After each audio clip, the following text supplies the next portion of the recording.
Hola, hola, muy buen día. Les damos la bienvenida a todas, todos y todes los que nos están viendo a través de las distintas redes sociales del Instituto Nacional de Formación Política de Morena, las redes del Diplomado de Buen Gobierno, así como agradecer a la 4TV, quien hace posible estos espacios de transmisión. Hemos regresado, compañeras y compañeros. Daremos continuidad a nuestra segunda ponencia a cargo de la compañera Marta Clara Ferreira Beltrán. Ella es directora, perdón, ella es directora en ciencias políticas, doctora en ciencias políticas y sociales en campo disciplinario en sociología por la Universidad Nacional Autónoma de México. Es maestra en estudios políticos y licenciada en historia. Actualmente se desempeña como directora general de la Política Nacional de Igualdad y de Derechos de las Mujeres del Instituto Nacional de las Mujeres de México y como profesora de asignatura en la Facultad de Ciencias Políticas y Sociales de la UNAM. Ha sido directora de la promoción de la cultura y no discriminación del Consejo Nacional para Prevenir la Discriminación. Fue secretaria de Igualdad del Programa Universitario de Estudios de Género, ahora Centro de Investigación y Estudios de Género de la UNAM. Entre sus diversas publicaciones se encuentra el artículo Pensar los cuidados, nombrar la desigualdad, en análisis plural del ITESO, el capítulo Socialización de mujeres, mandatos de feminidad y propuestas políticas feministas en cuidados y ecofeminismos, consolidar avances y construir futuros igualitarios en Latinoamérica por la Fundación Carolina, el capítulo Elementos conceptuales de la teoría y enfoque de género, enfoque de derechos humanos y enfoque de las necesidades en políticas públicas y perspectiva de género, indicadores, seguimientos y monitoreo por Claxo, así como la coordinación de la publicación Los Cuidados, una cuestión de derechos humanos y políticas públicas, publicado por ONU Mujeres. Compañera Marta, es un honor para nosotros tenerla aquí y adelante, por favor.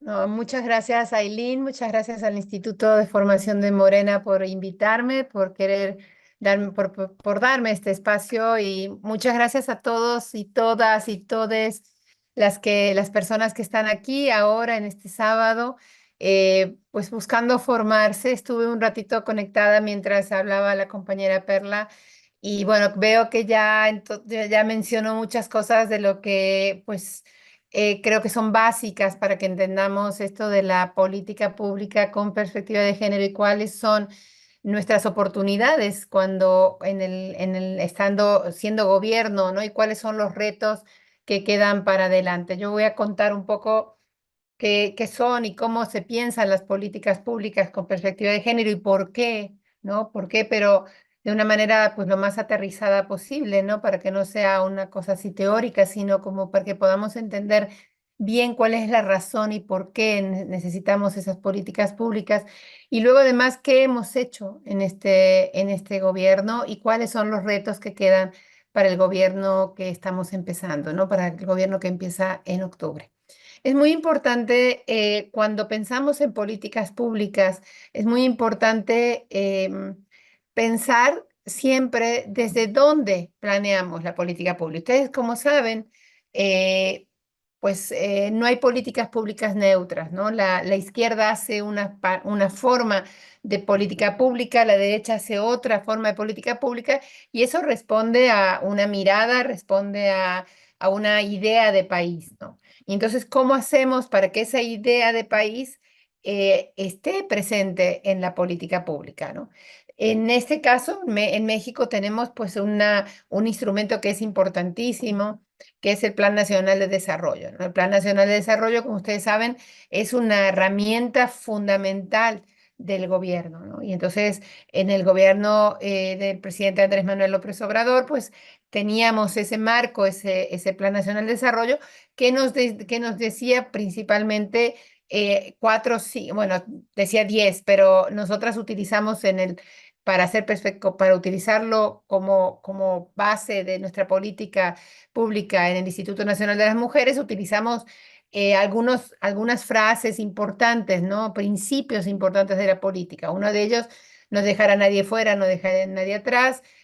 Primero las pobres, bueno, en este caso las pobres, ¿no? Y cómo es el poder del pueblo, la democracia es el poder del pueblo, ¿no? Entonces, cómo esos elementos, esos principios de gobierno nos fueron sirviendo.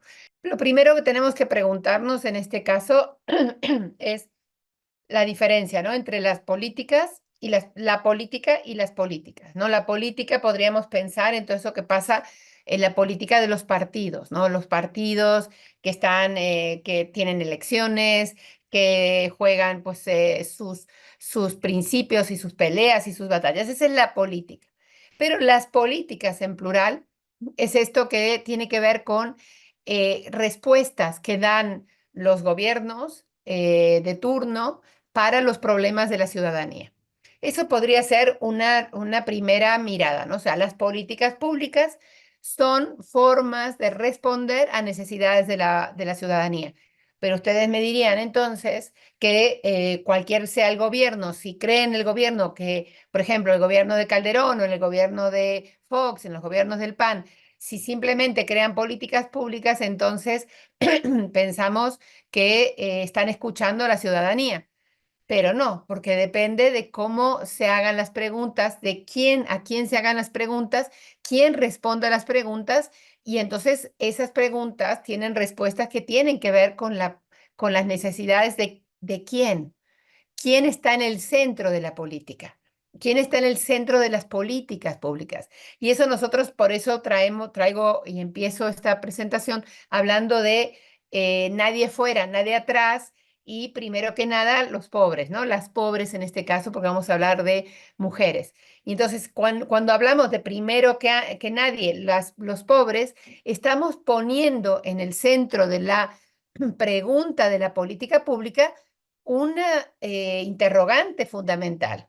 ¿Qué necesitan las personas más abandonadas, más relegadas de la historia, más dejadas de lado?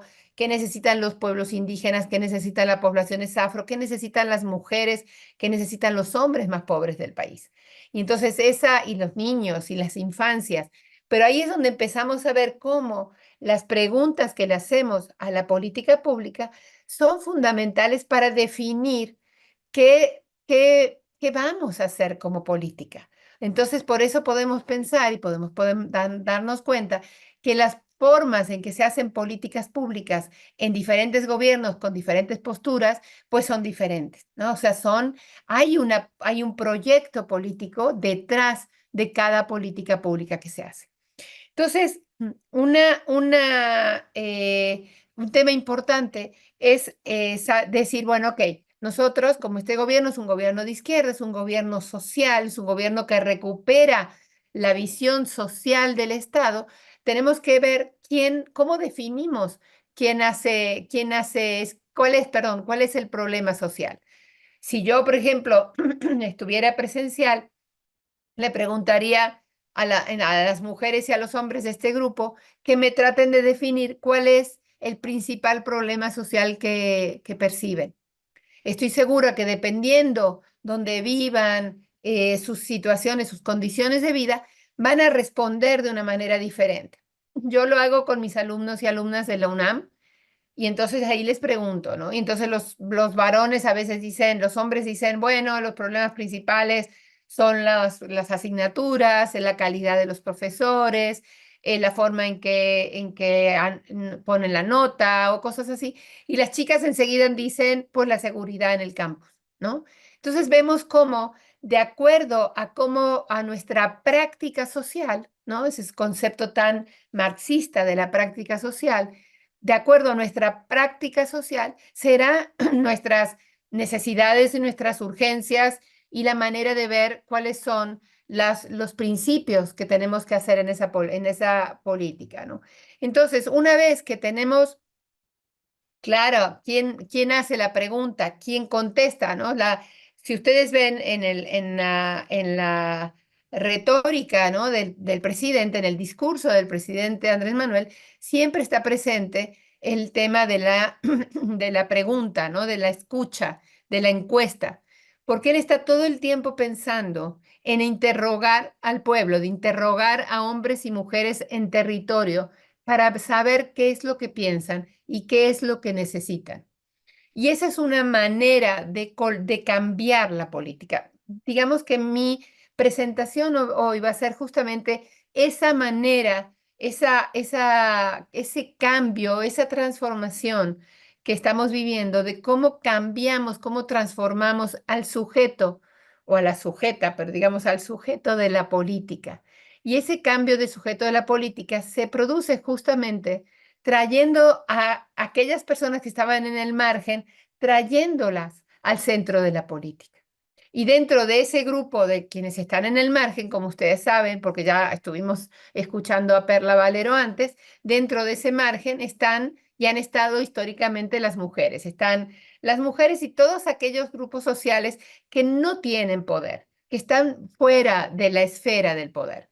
Y entonces ahí tenemos pues grupos sociales muy variados, pero que han estado en eso que llamamos el margen de la política y que no han estado en el centro de la política. Entonces ahí es donde vemos la diferencia entre una política de izquierda y una política de derecha. Es decir, cómo a quién se interroga, a quién se le pregunta y quiénes están más satisfechos y menos satisfechos con la política que se está llevando a cabo, ¿no?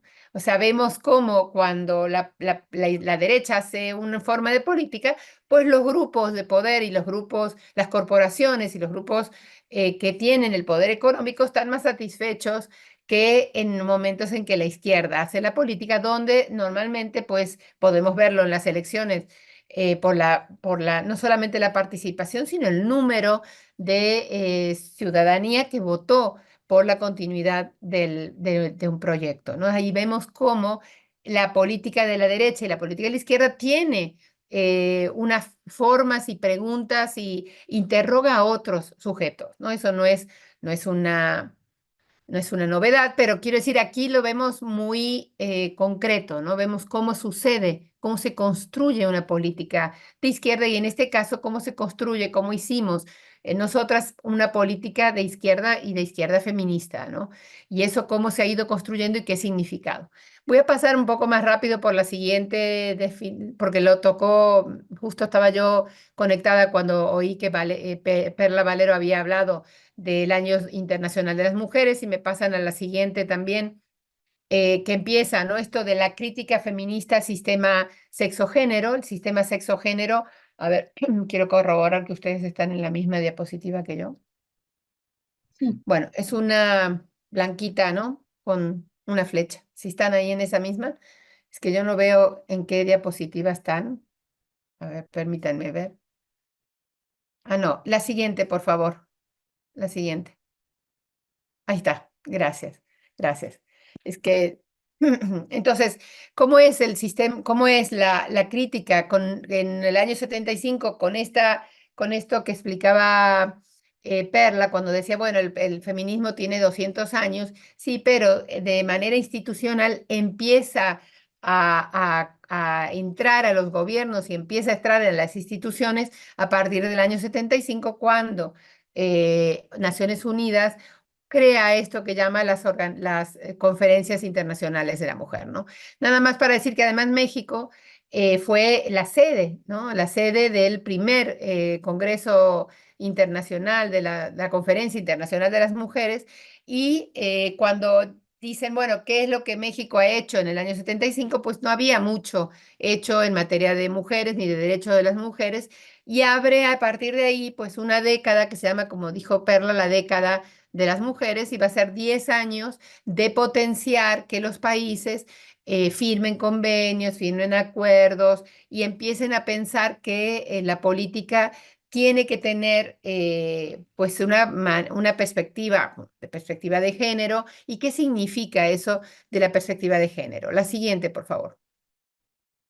Entonces el feminismo, como vemos, entra en el mundo académico a partir del 75. Yo no sé si no oí toda la presentación de Perla, pero entiendo que habrá hablado de qué es eso del género y qué es eso de la construcción de género y qué significa eso en la política, ¿no? El género es una mirada, es una perspectiva política, es una perspectiva de acción, es una forma de lucha, es una teoría política también que permite mirar principalmente las desigualdades entre hombres y mujeres. No solamente se trata de pensar, de que permite ver a las mujeres, no es eso. Una perspectiva de género lo que permite en realidad, y por eso se relaciona tanto con la política de izquierda, es que permite ver la desigualdad. es como, ¿no? Como una visión de izquierda. La visión de izquierda del mundo lo que permite ver es las desigualdades, ¿no? Entre hombres y mujeres, los sectores económicos, el poder, dónde reside el poder, dónde están los medios de producción, quiénes producen y quiénes, cómo se acumula el capital. O sea, la política de izquierda permite mirar la desigualdad y la perspectiva feminista lo que permite es mirar la desigualdad. Por eso, Perla decía que hay un feminismo también que puede ser de derecha y hay un feminismo de izquierda. ¿Por qué? Porque hay feminismo que es lo que va a poner el eje en otras formas de desigualdades y el feminismo de izquierda va a poner el eje en las desigualdades entre hombres y mujeres y en las desigualdades económicas y en las desigualdades, pensando en esto que decía este libro que les recomendó Perla de Nancy Fraser, del feminismo del 99%. Si ustedes lo encuentran y tienen tiempo de leerlo, ¿no? Es un manifiesto, se llama Manifiesto del 99%. Nancy Fraser y dos colaboradoras más. Y es una reflexión de lo que es el feminismo de izquierda contra ese 1% al que le llaman el feminismo del 1%, que es un feminismo, le llaman un feminismo de derecha, ¿no? Entonces, la siguiente, por favor. Entonces, como el orden de género lo que va a establecer en realidad, el orden de género en el que todos y todas vivimos, lo que va a establecer va a ser una, una división, em, una división real también, práctica, ¿no? O sea, real, existente, entre lo que es considerado propio de los hombres o masculino y lo que es considerado propio de las mujeres o femenino. Y en función de esa separación va a distribuir el poder y va a distribuir las formas de poder. Y entonces en ese orden, como decía Perla antes, cuando hablaba de ese orden masculino, a mí me gusta explicar bien que no se trata de un hombre, de un orden masculino como sinónimo de hombre, sino de un modelo de distribución del poder que es masculino en el sentido de patriarcal, que es masculino en el sentido de que el Estado es un Estado patriarcal, de que la escuela, la universidad, la iglesia, el mercado son formas masculinas que reconocen eso que solemos hablar del mundo público, de lo público y el mundo de lo privado, ¿no?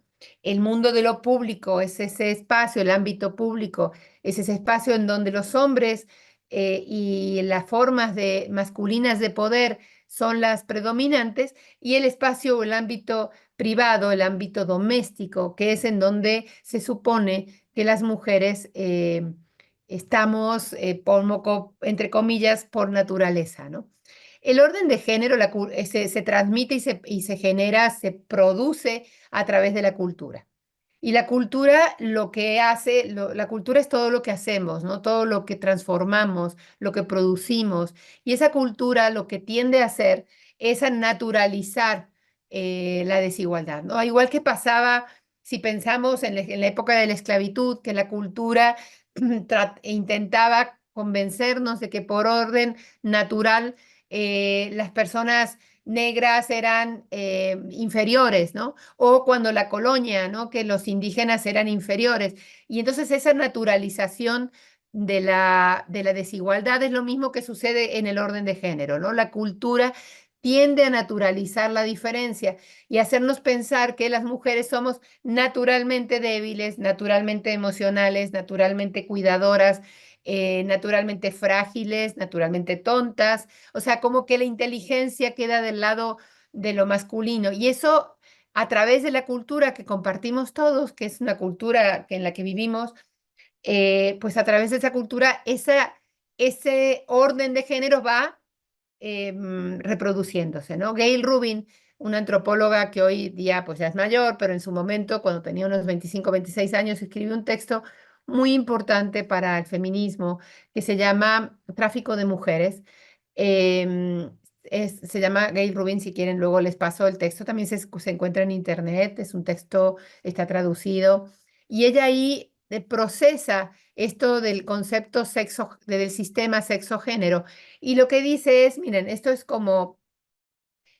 algo que las culturas procesan siempre de manera diferente la sexualidad, ¿no? Entonces dice, la materia cruda del sexo, las sociedades la procesan de diferente manera y le atribuyen diferente valor.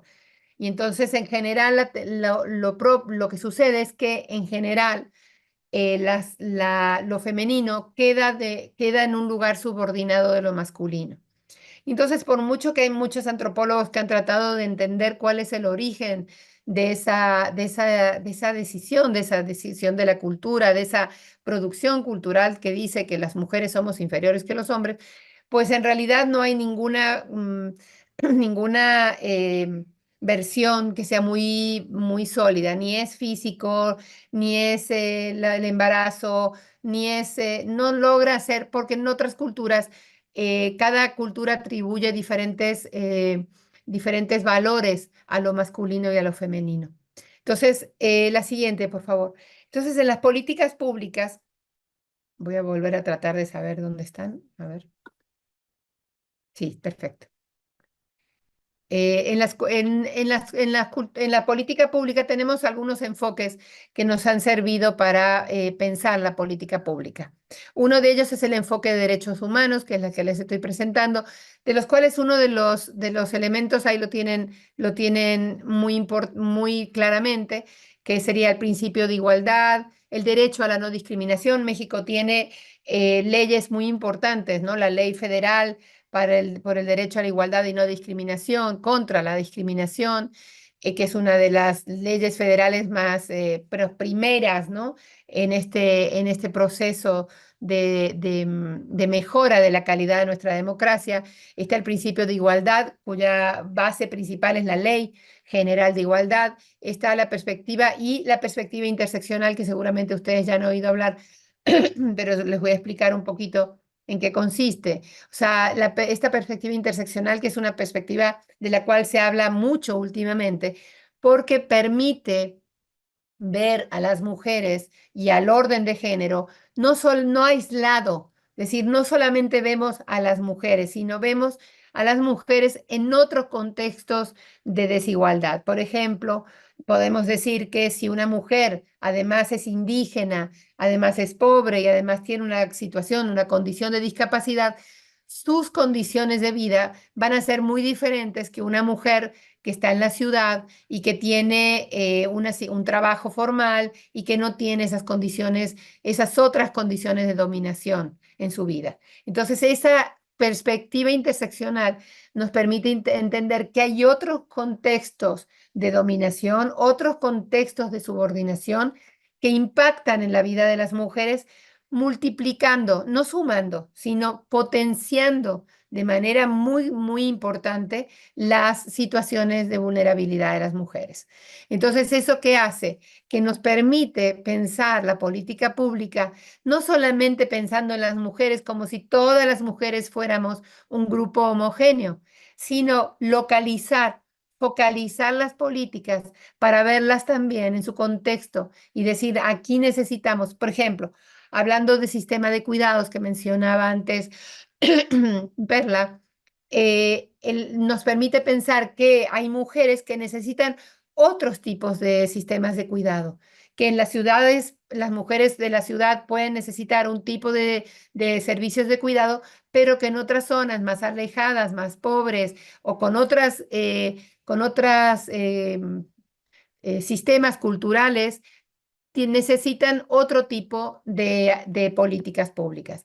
Y eso lo que nos permite es darnos cuenta que el modelo, o sea, solamente mirar la política pública desde una perspectiva de género puede ser limitado para la política pública. Y por eso necesitamos, pues de alguna manera, complejizarla más, ¿no? Porque si no pensaríamos que todas las mujeres del país, sea cual sea su situación económica, étnica, cultural o de discapacidad o no, esa es la misma. Entonces haríamos políticas universales, ¿no? Sin pensar en el impacto diferenciado que tienen esas políticas. Y cuando tú haces una política homogénea para todas las mujeres, muy probablemente beneficies más a las que más tienen, en lugar de tener políticas, como solemos decir, políticas que sean compensatorias.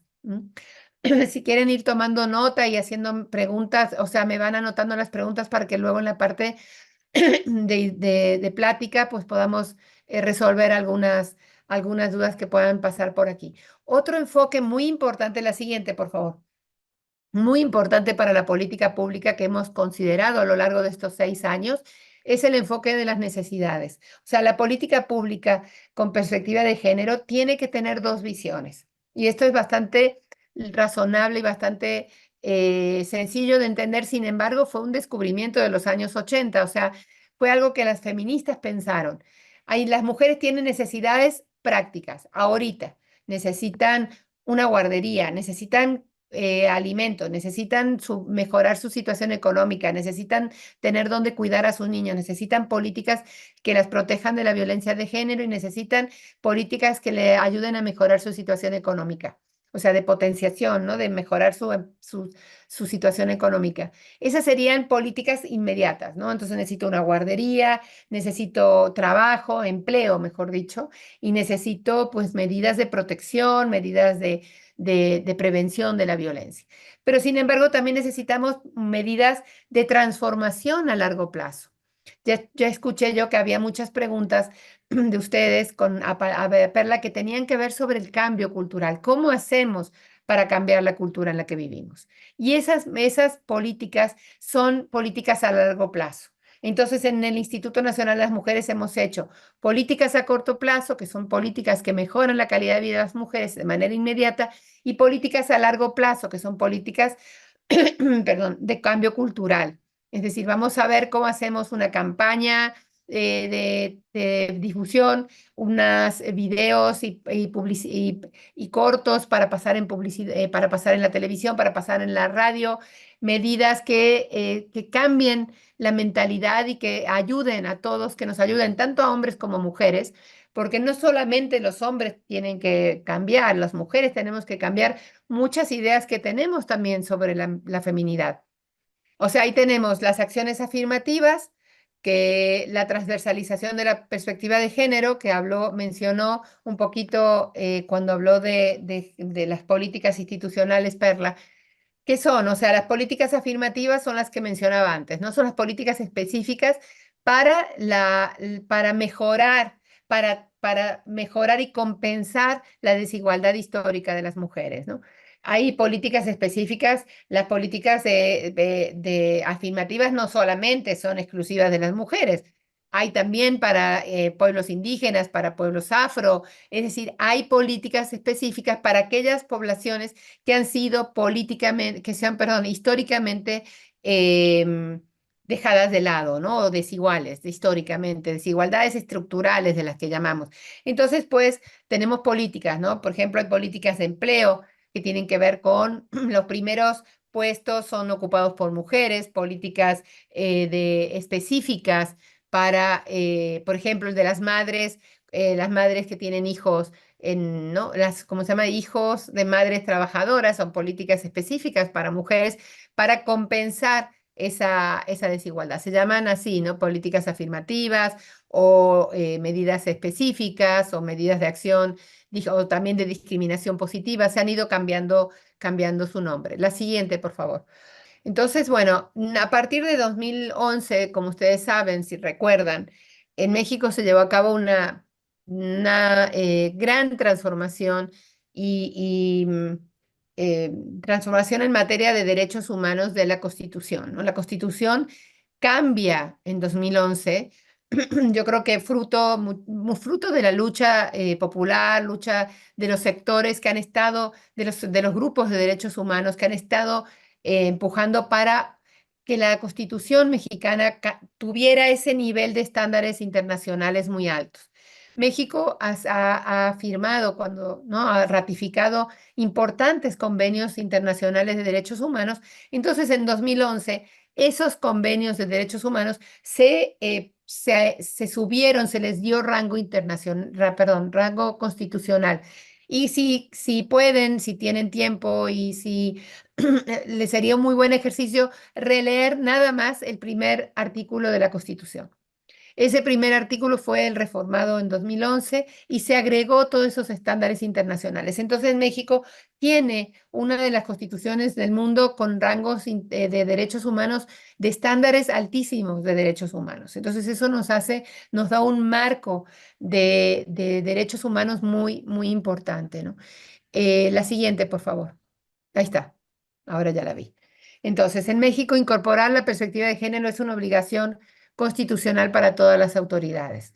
Y eso es algo que, que tenemos que considerar. El marco normativo de la perspectiva de género en la política pública mexicana es altísimo.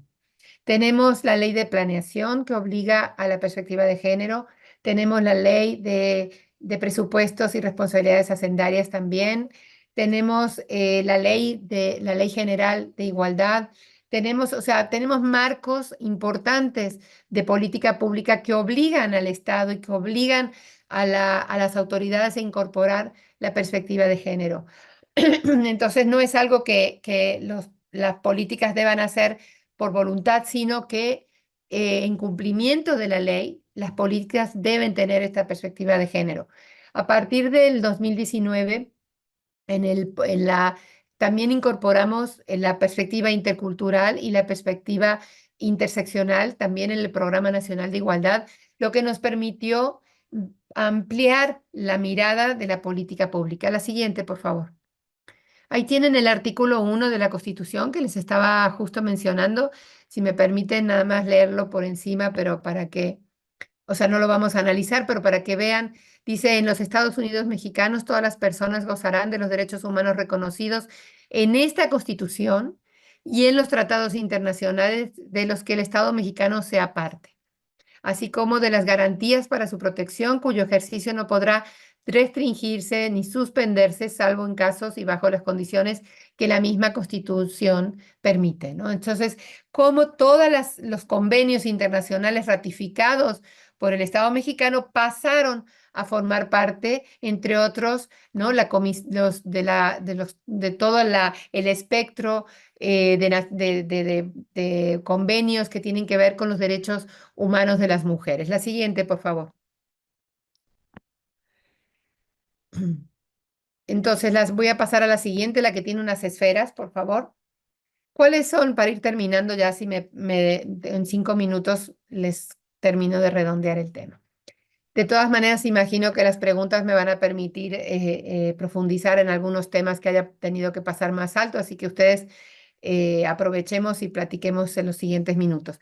Pero, ¿cuáles son las áreas, algunas de las áreas de incidencia que nosotras en el Instituto Nacional de las Mujeres tomamos para transformar esto de la política pública?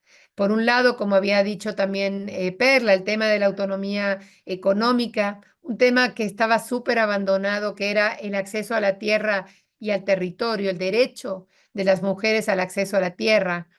Las mujeres del número de ejidatarios con propiedad en México, solamente el 22% son mujeres. Entonces ahí tienen un rango importante de avance de los derechos de las mujeres en territorio.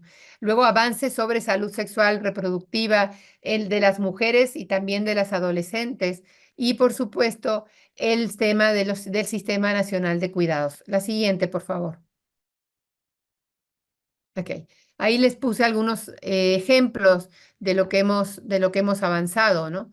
Hemos hecho en temas de autonomía, hemos ampliado, hemos llevado a territorio programas de reactivación de la vida económica, porque recordemos que veníamos de la pandemia y que eso fue un momento de muchísimo estrés económico para las mujeres, bueno, para todos, hombres y mujeres, pero para las mujeres particularmente porque además de ocuparse muchas de ellas de sus familias y del bienestar económico de sus familias, se tenían que ocupar también de los cuidados, ¿no?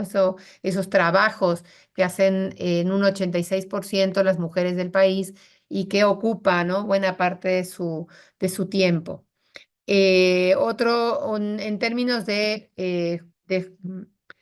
si lo ven ahí en la diapositiva que les acabo de poner, bajo los programas prioritarios lograron, que ustedes todos conocen, todos conocemos bien porque ha sido uno de los programas estrella del gobierno del presidente Andrés Manuel. Bajo los principios de la justicia, justicia social, se han beneficiado cerca de 28 millones de personas, de las cuales se encuentran 14 millones de mujeres, ¿no? que han recibido apoyos que brindan y que les han ayudado en su autonomía económica. Y ello ha traído que más de 5 millones de personas salieron de la pobreza entre 2018 y 2022, lo que significaba para las mujeres que más de 3 millones de mujeres salieran de la pobreza moderada y que cerca de 700.000 salieron de la pobreza extrema entre 2020 y 2022. Esas son políticas que transforman el país, ¿no? Como habíamos dicho. Son proyectos, no son promesas, son realidades, ¿no? En otro tema importantísimo que seguramente ustedes lo han vivido, seguramente también en carne propia, el aumento del salario, ¿no? El salario mínimo incrementó más del 100% y contribuyó a reducir la brecha salarial de género. Y este último aumento de salarios benefició a 6,4 millones de trabajadores formales, de las cuales las mujeres, como son las que están siempre en el percentil más bajo, son las que ganan más salarios mínimos, en mayor número. Los hombres suelen ganar más de 2 salarios y las mujeres están en el percentil más bajo. Y entonces el aumento del salario mínimo a las mujeres les afectó muchísimo de manera positiva, ¿no? En términos de sistema de cuidados, hemos, hemos iniciado la mesa, hemos creado las mesas interinstitucionales de cuidados, hemos creado servicios de cercanía, hemos instalado algo que les hago la publicidad, que se llama MACU, que es el mapa de cuidados. Ustedes pueden googlear MACU y les aparecerá una dirección que dice mapa de cuidados inmujeres.gov.mx, y a través de ese mapa ustedes pueden poner su dirección y buscar un servicio para adultos mayores o adultas mayores, para niños y niñas de 0 a 6 años, para personas con discapacidad, y sea cual sea el lugar o el municipio en el que ustedes vivan, van a darles cuál es el servicio más cercano. En México no es que no tengamos servicios, hay servicios, pero bueno, no son suficientes, ¿no? Tenemos en total casi 100.000 servicios de cuidados en todo el país, pero sin embargo, por la población y por la extensión del país, necesitamos todavía más, y por eso el sistema de cuidados va a ser un objetivo del próximo gobierno, ¿no? ¿Esa es música mía o música de ustedes? Creo ¿Qué que es pasó? suya. ¿Qué pasó? Nada, Disculpen, estoy seguimos oyendo una música, escuchándola pero no y sé si es... ¿Qué pasó? ¿Ustedes debe ser escuchan la suya. música o no? No. Ah, qué bueno. Ok. Solo yo, entonces, espérense. Permítanme. Qué lío. Se me puso una música extraña y no sé de dónde viene. Ok, ya descubrí. Ok. Perdonen, ¿eh? Entonces,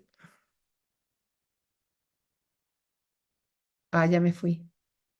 A ver. Ok, aquí ya. Ok, aquí ya me veo. Entonces, qué lío. Perdón. Bueno, entonces tenemos la siguiente diapositiva, por favor. Aquí están términos de cuidados, ahí les recomiendo, se les encargo que miren el mapa de cuidados. Realmente ha sido un trabajo importante que hemos realizado en el Instituto Nacional de las Mujeres y con la colaboración de ONU Mujeres y del Colegio de México, que nos ha ayudado a, a potenciarlo. Ahora vamos a abrir una nueva página dentro del mapa de cuidados que se llama Observatorio de Cuidados, y vamos a visibilizar de manera más clara todavía las desigualdades y cuando cruzamos pobreza y cuidados, como en México el nivel de pobreza incide también y está atravesado también por las limitaciones de los servicios de cuidado. Y eso hace que las mujeres tengan menos posibilidades de trabajar, de tener un empleo formal, y eso también las va empobreciendo y va poniendo en riesgo también su calidad de envejecimiento, ¿no? Y en último temas de lo que elegí, de todo lo que hemos hecho, pero que la última diapositiva, por favor, es el avance de salud sexual y reproductiva, ¿no? Ya hemos visto cómo en 15 estados de la República se ha despenalizado el derecho al aborto, ¿no? Se ha despenalizado el aborto, cómo eso va incidiendo. Hemos reducido la mortalidad materna, hemos reducido los embarazos adolescentes en estos últimos 3 años, gracias en parte también a la Estrategia Nacional de Prevención del Embarazo Adolescente y Erradicación del Embarazo Infantil. Hemos, ahí, principalmente hemos también trabajado sobre el tema de los derechos de quitar el IVA en los productos de gestión menstrual, cómo esos temas van mejorando y van cambiando la calidad de vida de las mujeres y de las niñas del país, ¿no? Tenemos también pues muchos retos todavía, ¿no? Creemos que el próximo sexenio va a ser un sexenio importante porque vamos a poder consolidar trabajos que hemos empezado este sexenio. Por ejemplo, el tema del Sistema Nacional de Cuidados, la presidenta electa ya lo anunció. Eso va a ser algo importante porque vamos a empezar sobre todo otra vez con la idea de sistemas de cuidados para las mujeres que más lo necesitan y que están en situaciones de mayor precariedad, ¿no? Las jornaleras agrícolas, las mujeres más pobres, las mujeres indígenas. Vamos a preguntarle a ellas qué tipo de servicios de cuidados necesitan y qué tipos de servicios de cuidado quieren, ¿no? También tenemos otros retos que tienen que ver con ampliar todavía más los derechos de propiedad de las mujeres en el país, es decir, que muchas mujeres tenían su derecho, pero no tenían su papelito, ¿no? Con su derecho de propiedad. ¿Por qué? Porque a lo mejor ese papel lo otorgaban en la Ciudad de México o lo otorgaban en la capital del estado y no tenían el recurso para ir hasta allí. Y hemos hecho con SEDATU, con la Secretaría de Desarrollo Territorial y Urbano, hemos financiado pues los camioncitos, ¿no? Para que puedan llevarles a las mujeres en territorio su papel de propiedad. Con esto cierro, con esto dejo y me pongo a disposición de ustedes para tratar de resolver dudas o preguntas en la medida en que, por supuesto, es lo posible. Ailín, no sé quién me ayuda con las preguntas. Muchísimas gracias, compañera Marta. Compañeros y compañeras del Pleno, les recordamos que únicamente recibimos preguntas a partir del formulario que ya se les compartió por el chat. Siguiendo esta indicación en los acuerdos iniciales de la sesión, comenzamos con la participación de la compañera María Eugenia Martínez. Por favor, vamos a estar manejando un minutito en el cronómetro para poder dar oportunidad de escuchar a la mayoría de ustedes. Entonces, compañera María Eugenia, si nos ayuda, por favor. Sí, muy interesante a la maestra y a las dos ponentes sobre este tema que realmente nos ha pegado a todas las mujeres, pero falta mucho por hacer en este país. Sin embargo, un ejemplo, nosotros estamos desarrollando un proyecto, bueno, nuestro tema sobre la brecha salarial en el ámbito educativo, pero también nos estamos encontrando en esta desigualdad de género en el Estado de México. Yo sé que están los cambios paulatinamente, pero seguimos siendo ahora con el gobierno de Morena en el Estado de México, pues seguimos sufriendo ahora de una manera más radical esta desigualdad. Lo hablo de mi institución, la Universidad Tecnológica de Nezahualcóyotl, donde ahora se están privatizando más, bueno, se están violando las libertades. Ahora no puedes salir a comer, por ejemplo, a comprar algo de comida. Y si eres mujer, pues bueno, anótate si en realidad vas a ir al trabajo para ver a tus hijos. Entonces hay como una vigilancia y digo, bueno, esto es la cuarta transformación porque estamos siendo más violentados y se siguen replicando esas prácticas porque siguen colaborando dentro de las autoridades los mismos gobiernos priistas que estaban anteriormente, los mismos directores priistas que estaban anteriormente. Yo sé que ese cambio es paulativo, pero sin embargo, mi pregunta va dirigida, ¿cómo poder erradicar la desigualdad, o sea, la desigualdad de género, la desigualdad que estamos viviendo las mujeres en el ámbito educativo a nivel superior, maestra? Gracias.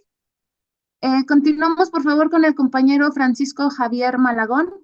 Creo que se ha visto el problema de la violencia contra las mujeres, pero desde un tiempo acá, podemos verlo desde el Renacimiento tal vez hacia acá, pero finalmente el patriarcado no es más que una respuesta al matriarcado tribal, cuando las mujeres tenían el poder. De hecho, en todas las religiones las mujeres son malas, pero no porque sean malas, sino porque son peligrosas, porque pueden volver a tomar el poder. Y así vemos cómo em, el- el- las mujeres tenían el poder de la reproducción y cuando el hombre se da cuenta que él tiene que ver entre el coito y el parto, es cuando toma el poder. Los pueblos hacen con invasiones la línea patriarcal. Entonces podemos ver, por ejemplo, que a entender a la derecha, por ejemplo, cómo va contra el aborto cuando debería de ir, porque la mujer tiene ese derecho, porque es su cuerpo, cuando debería de ir en contra del embarazo no deseado. Cómo trata de curar a los homosexuales, porque finalmente es una mujer masculinizada, una mujer con más poder. O sea, incluso los cárteles es un asunto machista, ¿no? Y Gracias, compañero. Una vez más, ya se les me pedimos que acabó. nos ayuden a respetar el cronómetro. Continuamos, por favor, con la compañera Rosa Edith González. Mi pregunta ya la escribí, pero esto va encaminado mucho a, no tengo mi pantalla también, ¿qué sabe qué le pasa? A las acciones, pero encaminadas al comportamiento y al control y regulación de los comportamientos sociales, de violencia, sexuales de los varones. Porque todas las acciones que he visto van encaminadas a nuestro autocuidado, a que te protejas, a que denuncies y demás. Pero, ¿qué está pasando con la causa de este problema? Eso es lo que a mí siempre me ha hecho ruido y siempre he solicitado. Entonces, ¿hasta dónde podemos regular esa parte o promover acciones que nos ayuden a largo plazo, porque es a largo plazo, a que mejore el comportamiento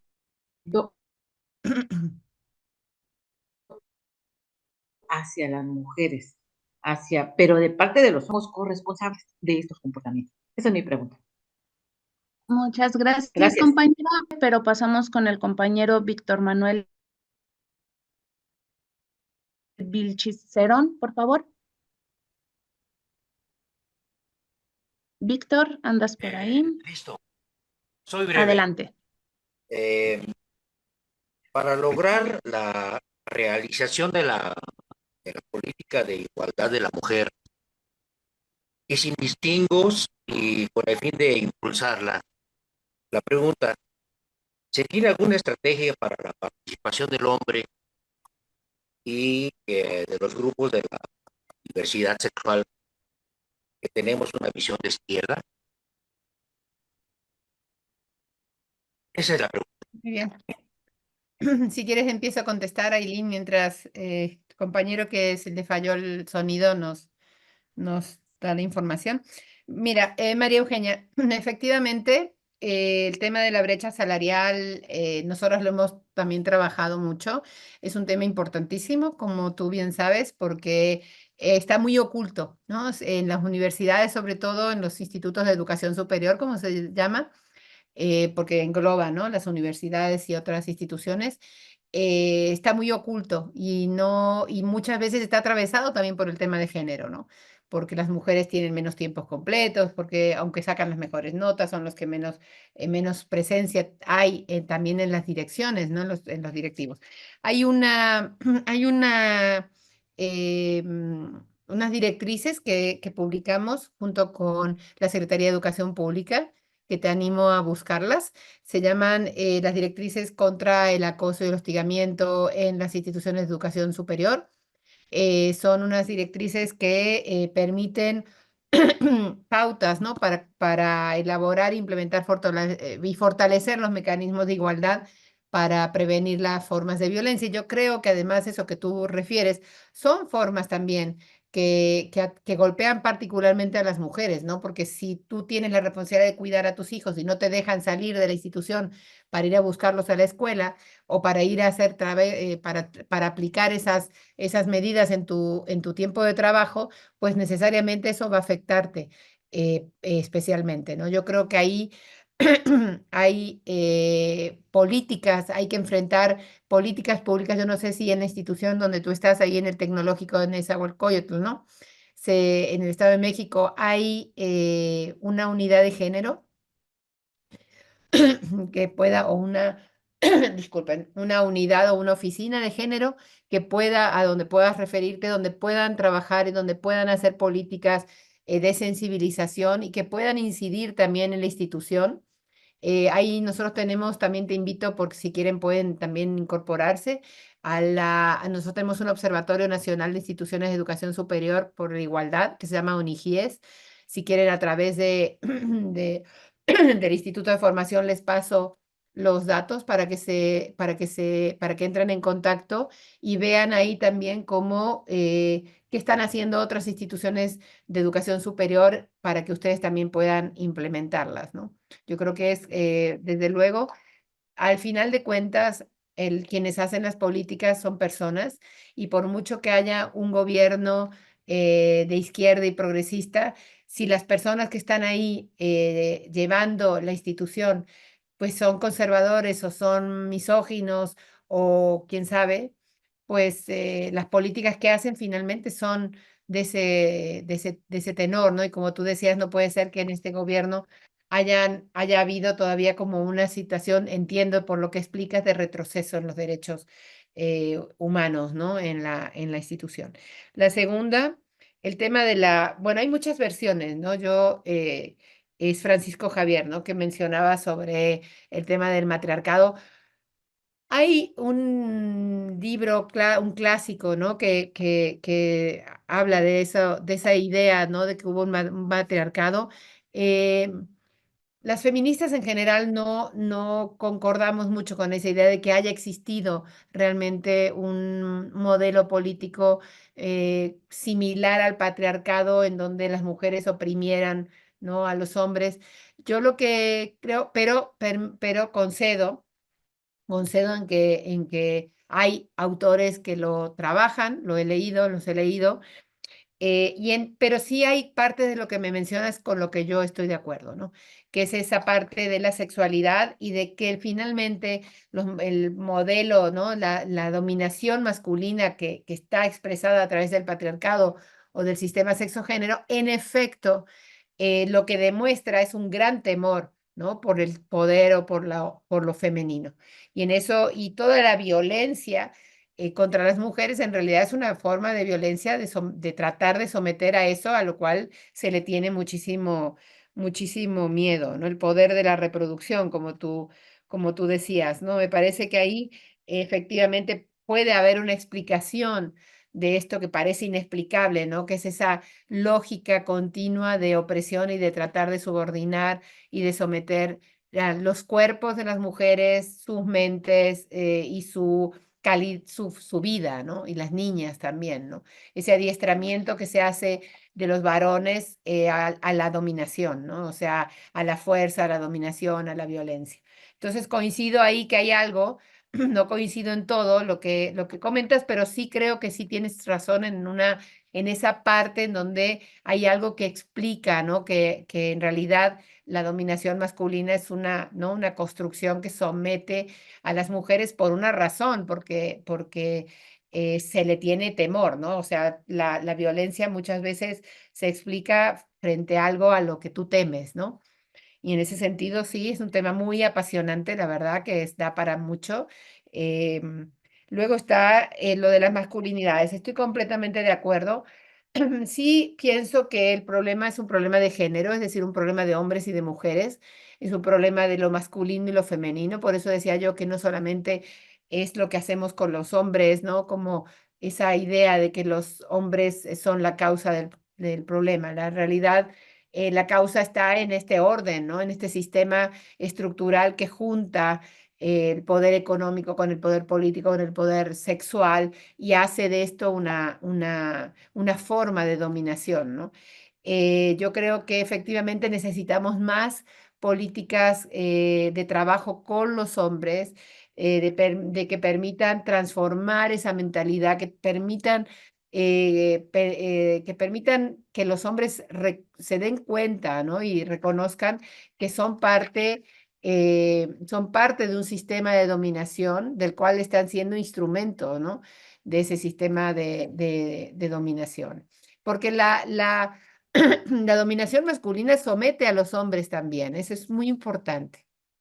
O sea, la dominación masculina, por eso les decía que la dominación masculina no se trata de dominación de hombres, sino que es un sistema de dominación que somete a los propios hombres también a este orden de género en donde la violencia es una forma de respuesta, en donde la violencia, donde los no sentimientos, la lejanía con los cuidados, con la guerra o la violencia como una forma de expresión de la masculinidad, ¿no? Entonces, por eso digo que, por eso Rita Segato suele decir, hay una frase en su libro que hay que entender bien contextualizada, ¿no? Que cuando dice ella que los hombres son víctimas, son las primeras víctimas del orden de género, ¿no? En el sentido de que asumen, ¿no? Esa instrucción, ese mandato de género y son sometidos por ese orden de género, ¿no? Entonces yo sé que eso puede resultar complejo, pero creo que sí necesitamos más políticas, necesitamos ejemplos, necesitamos más modelos inspiradores para entender cómo son esas otras formas de ejercicio de la masculinidad que son posibles, ¿no? Y por último, Víctor Manuel, que va para lo mismo, ¿no? Sobre esas estrategias para la participación de los hombres. Yo creo que en mujeres hemos hecho algunas campañas de difusión, hemos hecho grupos de debate sobre qué es esto de la masculinidad, cómo podemos participar desde otro lugar. Yo creo que la escuela primaria, y en ese sentido, los libros de texto que tan criticados han sido por la derecha, principalmente, traen esos nuevos modelos de masculinidad en los cuales hay que formar a los niños, ¿no? Porque no podemos esperar a que los niños crezcan y sean adultos y les digamos, bueno, pues ahora todo lo que aprendiste, pues ahora lo tienes que deshacer, ¿no? Mejor enseñemos a los niños y a las niñas a hacer o de otra manera, ¿no? A las niñas a entender que no necesariamente tienen que ser sumisas para ser consideradas mujeres cuando sean adultas, y a los hombres que no tienen que entender la vida como una continua lucha por demostrar su dominación, ¿no? Entonces creo que eso ahí sí coincido mucho también en las dos, tanto en Rosa como Víctor Manuel, cuando mencionan el tema de que necesitamos más políticas de transformación y de cambio cultural dirigidos, pero como les digo, yo creo que no solamente dirigido a los varones, sino también a las mamás, porque sabemos que las mamás y las mujeres de la casa estamos ahí también, ¿no? Pues trabajando en la cultura. Y cuando digo trabajando en la cultura es esto de cómo enseñamos también a las niñas y a los niños a ser niñas y niños, ¿no? Y cómo las mujeres y los hombres formamos parte de esa rueda enorme que es la reproducción de la cultura, ¿no? Si quieres, Aileen, continuamos. Sí, muchísimas gracias, compañera Marta. Voy a permitirme el darle voz a la pregunta que nos intentó plantear hace un momento Alfredo Benítez. Muy Se ha bien. impulsado por la creación de todas las leyes, reglamentos y acuerdos que impactan con la normatividad que rigen la creación de políticas públicas y el desarrollo de la administración pública tengan verdaderamente esta perspectiva de género. Para continuar, me gustaría pedirle a la compañera Diana Hernández si nos ayuda con su pregunta, por favor. Igual tendríamos un minutito en el cronómetro. Compañera Diana. Parece que perdió su conexión. Correcto, muchas gracias. En ese caso, le pediría su ayuda a la compañera Dulce Zoani Cházaro, perdón. Buenas Dulce, tardes a todos. Buenas Sí, tardes. Adelante. buenas tardes. Bueno, sabemos que es complejo también identificar las problemáticas sobre el mismo diagnóstico, pero a mí me gustaría saber sobre su experiencia, cuáles han sido los principales desafíos para la construcción o la realización de las políticas públicas basado en un enfoque territorial, sobre todo desafíos que vienen enmarcados desde lo que es el marco jurídico o desde un presupuesto. Gracias. Muchas gracias, compañera. Continuamos, por favor, con Ricardo Durán Carmona.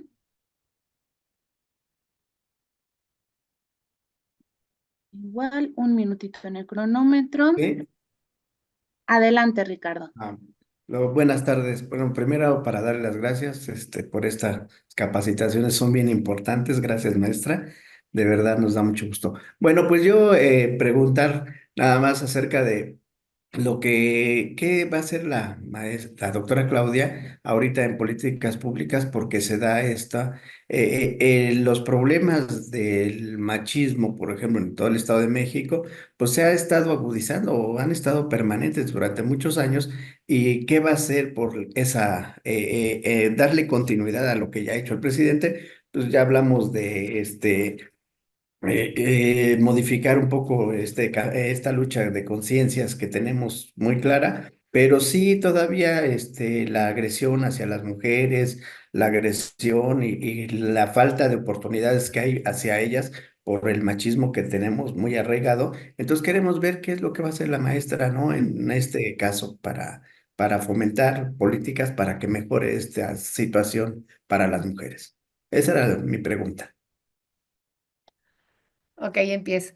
Bueno, Alfredo, efectivamente México, como les decía, tiene un gran marco jurídico en temas de perspectiva de género, en temas también de interculturalidad.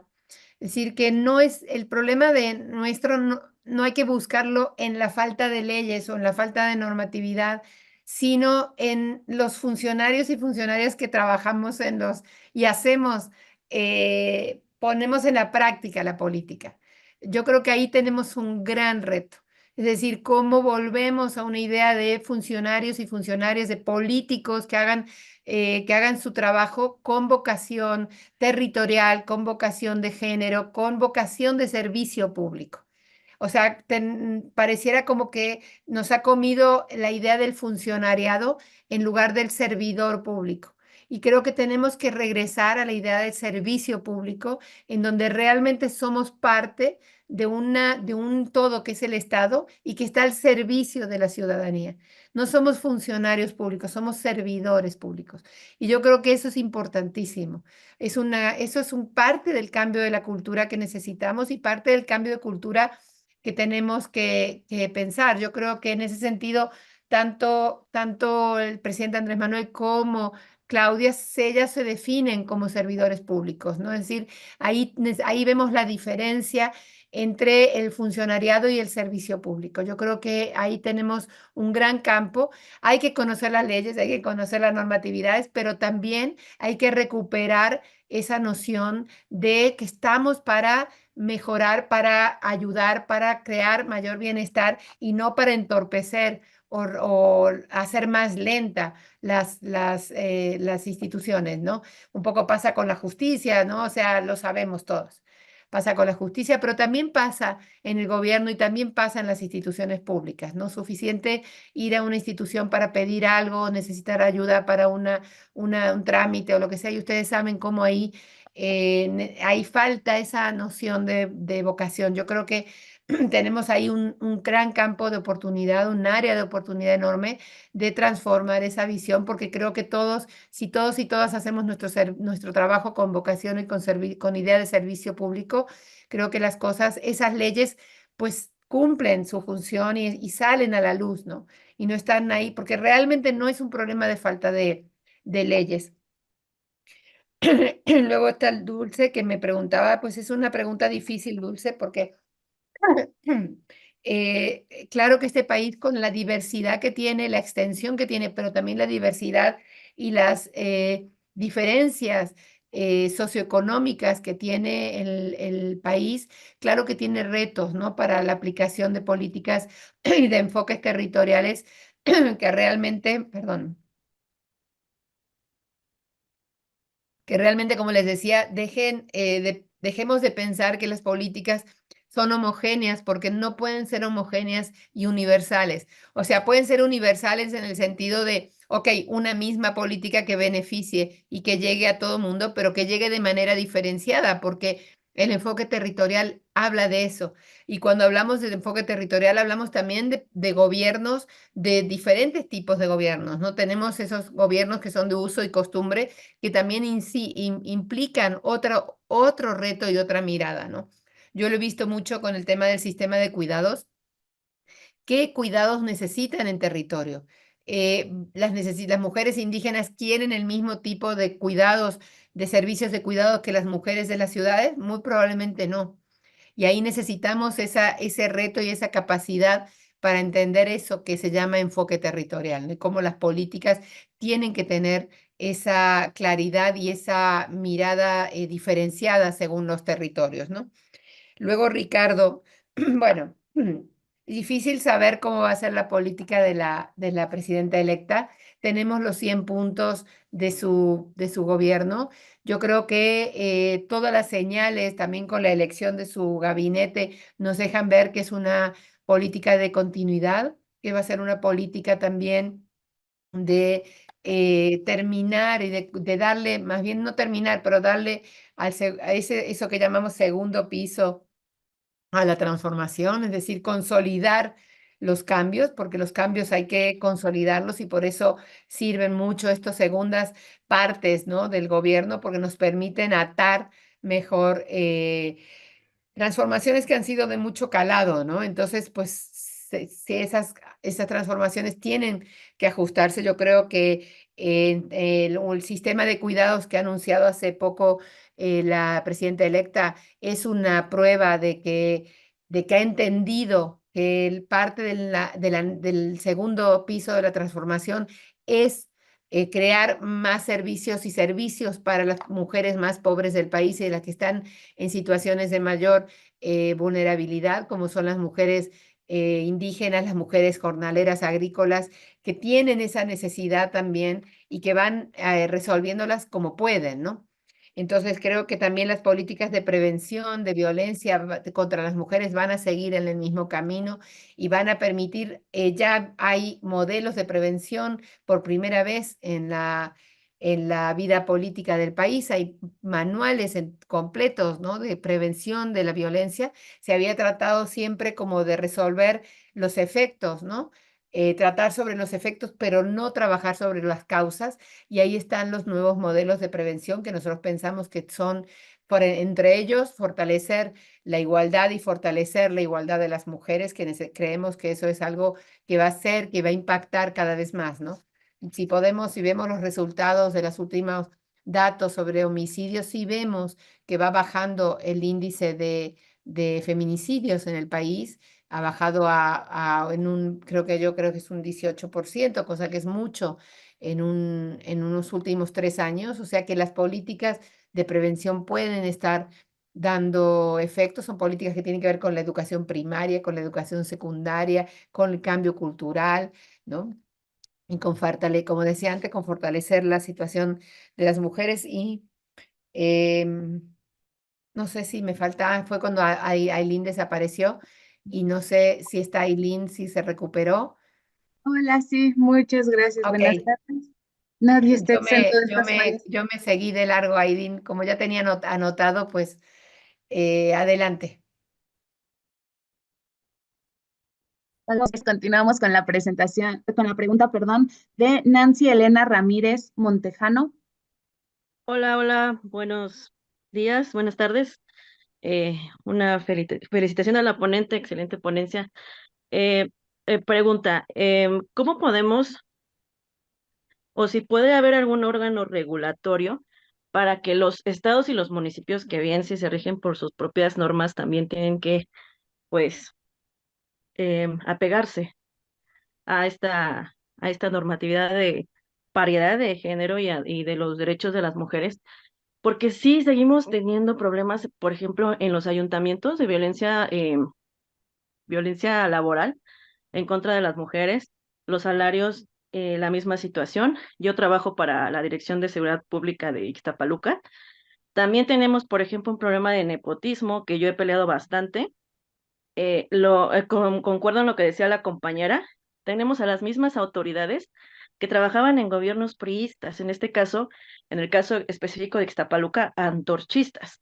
Entonces, por ejemplo, en la dirección donde yo me encuentro, que es la Dirección de Seguridad Pública, sí sigue habiendo demasiada discriminación laboral para las mujeres. No se nos da puestos de poder, si se nos da, se nos arrebata bajo cualquier pretexto. Entonces, ¿qué normativa o si puede haber algún órgano que supervise que realmente se esté realizando estos cambios en estados y ayuntamientos? Porque la verdad es que sí hay descontrol dentro del partido, perdón, bueno, de los gobiernos que están ahorita, que pertenecen a la misma 4T. Entonces, no podemos poner a la misma gente a esperar resultados distintos o esperar que trabajen bajo los estatutos del partido donde se encuentran ahora, cuando traen las malas praxis de los gobiernos anteriores. Entonces, pues, ¿qué se puede hacer ahí o cómo podemos también nosotros vigilar que ya no se ponga a esas mismas personas, ¿no? Que pues de alguna manera ya chapulinaron hacia este lado. Gracias. Muchas gracias, compañera. Y cerramos, por favor, con la compañera Iriana de la Vega. Buenas tardes. Una vez que una problemática ciudadana se soluciona con leyes, ¿cómo enfrentar socialmente que la misma se ejecute? Y me refiero que, por ejemplo, el artículo 227 del Código Penal dice que quien no paga la pensión se va a la cárcel y punto, ¿no? Es fácil de comprobar, fácil de denunciar, pero pareciera que la mujer que lo denuncia es cruel, mala, inhumana, y no es bien visto socialmente este tipo de acciones. Em, yo sé también que si metes a la cárcel a una persona como cuando te secuestra, pues está muy bien, pero meter a la cárcel a una persona que pues secuestra tus sueños porque solo no puedes con esa carga económica de alimentación de los hijos, pues sí, nadie te apoya y al mismo tiempo, cuando como servidor popular le propones a una mujer que entonces sea ella la que salga a trabajar y deje a los hijos con el papá, pues ahí ya no, como que ya no aplica esa ley o ya no quieren. Entonces, la pregunta es, ¿la cuarta transformación podrá normalizar la guardia y custodia de los hijos y fomentar que es posible tanto para el padre como para la madre cuidarlos? Que es una equidad real y que es posible que un padre también sea quien reciba la pensión. Voy contestando, Aileen. Sí, ¿no? Sí, por Ok. favor, adelante. Bueno, o sea, ahí, Nancy, efectivamente teníamos la otra pregunta, ¿no? Se me fue cuál era, pero efectivamente creo que era María Eugenia, ¿no? Que decía también en la institución donde trabaja, que hablaba de estos acuerdos, finalmente estos acuerdos antiguos, ¿no? De esa otra mentalidad que no dejan de estar afectando a las mujeres, ¿no? Y yo creo que ahí tenemos un reto, pues los cambios, como decía yo antes, los cambios los hacemos las personas. Y entonces el problema es cuando esas personas no están ni convencidas o tienen una ideología completamente misógina o machista o reaccionaria, conservadora, y entonces en el contexto, pues siguen haciendo la misma política aunque el gobierno sea otro gobierno, ¿no? Y yo creo que ahí hay que dar una lucha interna, yo creo también, son los acuerdos de la política, ¿no? ¿Se acuerdan cuando diferenciábamos la política de la política pública, ¿no? Son los acuerdos de la política que terminan afectando a las mujeres, ¿no? Y eso yo creo que hay una lucha que dar, una batalla que dar importante al interior de los propios partidos, no queda mucho, ¿no? Yo entiendo esa frustración, creo que efectivamente la aplicación, decías, ¿no? Del principio de paridad es un principio constitucional y efectivamente eso rige para todos los órdenes de gobierno y en todos los niveles de gobierno.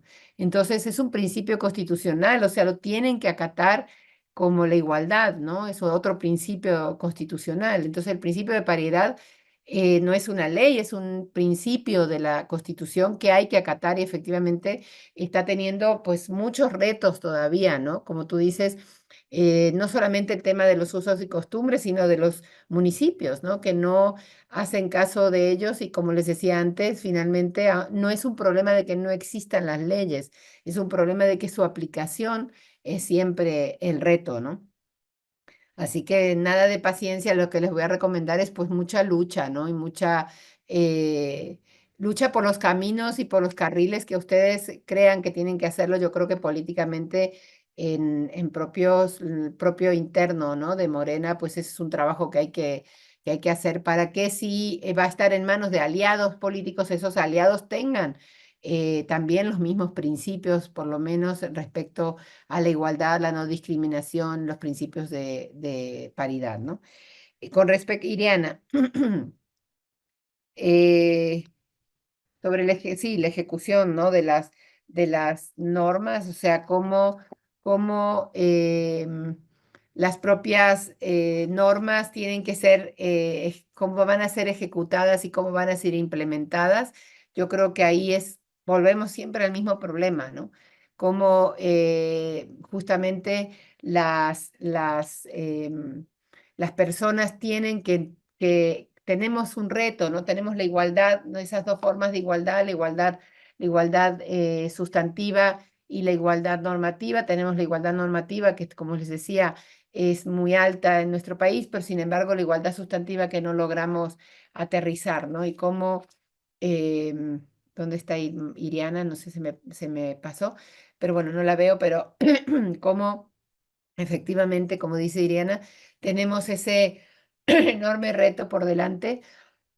Creo que una de las inquietudes que se ve en todas las preguntas es justamente cómo hacer que los ideales y de alguna manera nuestras propias utopías, y no en el mal sentido, porque las utopías son lo que guía lo que inspira nuestra lucha política, ¿no? Cómo nuestras utopías no se vean frustradas por la realidad, ¿no? Y cómo la realidad, necesitamos forzar esa realidad para que esas utopías tengan espacio también en los próximos 6 años. Yo soy muy optimista con respecto a la continuación del gobierno. Creo que se ha hecho una parte importante del trabajo difícil y que eso ya ha dado sus frutos porque hemos visto, ¿no? Que ha sido pues exitoso y que la ciudadanía lo ha refrendado de manera muy fuerte, ¿no? Entonces eso quiere decir que las cosas se están haciendo bien, si no, no habrían sido los porcentajes de voto como han sido para para la nueva presidenta electa, ¿no? Yo creo que el trabajo del presidente Andrés Manuel ahí ha dado también, ¿no? Y de todo su equipo, por supuesto, ha dado sus frutos y creo que ahí, pues, no solamente hay que ser optimistas, sino que, como decía antes, con respecto a lo que a lo que preguntaba Eugenia y las otras compañeras, creo que hay que, pues, continuar dando la batalla, ¿no? Porque esto no se va a cambiar en 2 días, ¿no? Ni en 6 años. Así que bueno, muchísimas gracias. No sé, Ailín, si todavía estás por aquí. Sí, muchísimas gracias, compañera Marta, por sus intervenciones para dar respuesta a todas las inquietudes de las y los compañeros. Agradecemos mucho tu presencia en este espacio a nombre del presidente del Instituto Nacional de Formación Política de Morena, Rafael Barajas, y de la coordinadora del programa de Buen Gobierno, Diana Paniagua. También a nombre de todos los integrantes del equipo de Buen Gobierno. Pasaríamos a despedirnos de todas y todos los que siguieron esta sesión por las distintas redes sociales, ya sea de Buen Gobierno o del INFP. Y también agradecemos profundamente a la 4TV, quien hace posible que estas sesiones lleguen a distintos espacios y por supuesto agradecer a todas, todos y todas ustedes su presencia y su arduo compromiso con la transformación. Hasta la próxima y un fuerte abrazo. Muchas gracias a todas y a todos. Espero que nos volvamos a ver pronto. Adiós.